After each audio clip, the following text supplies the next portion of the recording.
really easy video. I think you've probably done it in year 6. Let's talk about describing probability.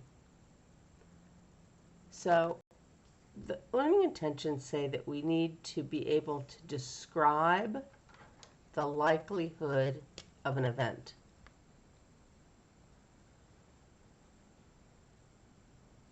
Okay? And we're going to use different words to do that. And then we're going to be able to describe the likelihood of an event. Oh, this really will be calculate the likelihood of event, I reckon. But anyway, it's all about describing. It's very easy. So let's do our key ideas. There's kind of a continuum here, and it says, when using the English language to describe chance, there are a number of phrases that can be used. So these are things like saying, how likely is it that I will not be at school today? It's very certain I will not be at school today. Okay? So it says, when things are more likely to happen, we call it certain or likely. When it's a 50-50 chance, even chance. So maybe flipping a coin, heads and tails. It's an even chance that it will land on tails. Some things are unlikely and some things are impossible. So it says, if two events have the same chance of occurring, then we say that they are equally likely. Okay.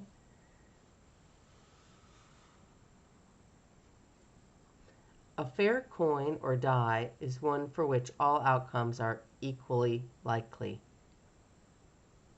Okay? So it doesn't mean necessarily that it's an even chance. On a die, okay, like one dice is called a die, there's 1/6 of a chance that you'll get a 6 because there's 6 different choices. For example, a fair coin has an equal chance of landing heads up and is not heads or tails up and is not biased. Biased means like it lands up heads more than it lands up tails by being heavier on one side or the other. Now let's do our examples. Classify each of the following statements as either true or false. It is likely that children will go to school next year. Definitely true. It is an even chance for a fair coin to display tails. True. Rolling a 3 on a 6-sided die and getting heads on a coin are equally likely. No.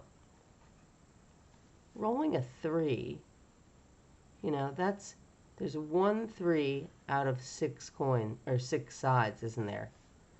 On a coin, getting heads is even chance. So this is like, I don't know, unlikely? I don't know if unlikely, but it's less likely than even, that's for sure. Oh, false is the word they want us to use, sorry. It is certain the 2 randomly chosen odd numbers will add to an even number. I don't know about that. Let's just pick. I'm going to pick 2. 3 is odd, and 5 is odd. And when I add those, I get 8. Ooh, that worked. Let's try another one. Another odd. You try one. Both odd, yet they add to an even. So I'm going to say true. Classify the following statements as either true or false. Okay. Now, this exercise is the one you need to do. They're going to ask you to describe things about certain, likely, even, unlikely. We've already done even a lot. That's flipping a coin. We've done certain. It's certain that I will not come to school today. Likely is, what's the chance that you will come to school on Monday? It's likely. It's not certain. You could be sick. So it's likely. Unlikely is, what's the chance that you will not get these problems done? It's unlikely. You will get them done. There's hardly any there. Impossible would be like, what's the chance of the sun coming up and it being purple? It's impossible. The sun's never purple. Okay, so these are the things you need to do, and then you can work on your assignment.